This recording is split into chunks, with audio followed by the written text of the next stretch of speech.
Shalom rekan muda, kita berjumpa lagi dalam Youth for Christ. Hari ini tanggal 9 November 2024 bersama dengan saya, Penatua Joshua Bernando dari GKI Tubagus Angke.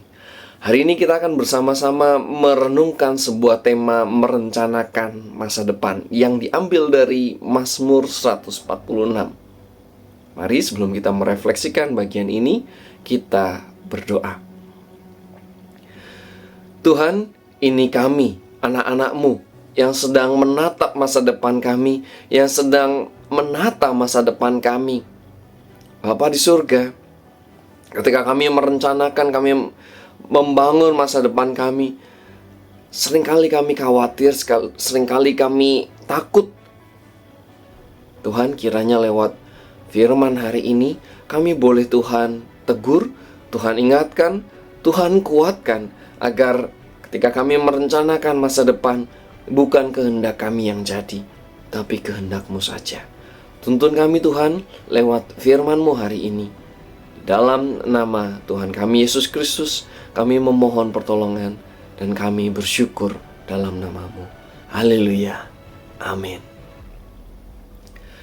Rekan-rekan, tema hari ini merencanakan masa depan yang diambil dari Mazmur 146, ditulis oleh rekan pendeta Hizkia Gunawan. Kita akan berfokus pada ayat keempat, Mazmur 146 ayat keempat yang berbunyi demikian. Apabila nafasnya berhenti, ia kembali ke tanah. Pada hari itu juga lenyaplah segala rencananya. Rekan, tidak sedikit manusia yang khawatir akan masa depannya. Semua itu terjadi karena masa depan sesungguhnya tidak dapat diprediksi. Namun kita sebagai manusia, kita dapat menyiapkan diri menghadapi masa depan.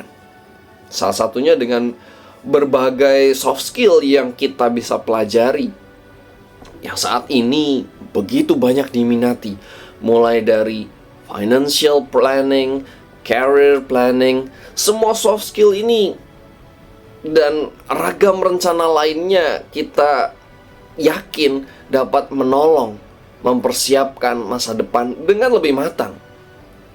Tapi dalam Mazmur 146 ini kita diingatkan ada peringatan bagi manusia yang suka berencana di dalam hidupnya. Mazmur 146 ayat 1 menunjukkan bahwa di hadapan Tuhan semua rencana manusia itu begitu rapuh dan fana. Apalagi kita tahu bahwa Tuhanlah Sang Pencipta. Dialah yang menciptakan manusia dengan segala logika, segala akal budinya. Maka sehebat apapun rencana kita, perencanaan yang kita buat, prediksi manusia akan masa depan, kita tidak bisa mengabaikan, kita tidak bisa melupakan kuasanya. Jika Tuhan berkehendak, segala rencana yang manusia rancang sedemikian hebat itu dapat lenyap seketika. Rekan-rekan, firman Tuhan mengingatkan kita bahwa masa depan sepenuhnya ada di tangan Tuhan. Bukan berarti kita tidak perlu mempersiapkan, kita tidak perlu merencanakan masa depan kita. Justru merencanakan masa depan menjadi bentuk tanggung jawab terhadap kehidupan yang Tuhan sudah berikan pada kita. Namun kita perlu mawas diri, kita perlu menjaga diri agar rencana yang disusun tidak membuat kita gagal memahami karya dan kuasa Tuhan. Nah, membuat rencana masa depan dan membangun relasi ini, terutama relasi dengan Tuhan, perlu berjalan beriringan. Hal ini memampukan kita untuk tetap mengakui kuasa Tuhan dikala masa depan yang terjadi berbeda dengan rencana yang kita susun, kita prediksi. Dengan begitu kita tetap merasakan keselamatan untuk selama lamanya. Mari kita berdoa. Tuhan, kami tahu Tuhan berikan kami pikiran, Tuhan berikan kami akal budi, logika, di mana itu adalah cara kami, tools kami, alat kami untuk mempersiapkan, untuk memikirkan segala sesuatunya. Tapi kami Tuhan, kami sadar saat ini, kami Tuhan ingatkan lewat pembacaan hari ini, perenungan hari ini, bahwa rencana rancangan-Mu lebih besar daripada rancangan-rancangan kami. Rencana-Mu adalah yang terjadi dalam kehidupan kami.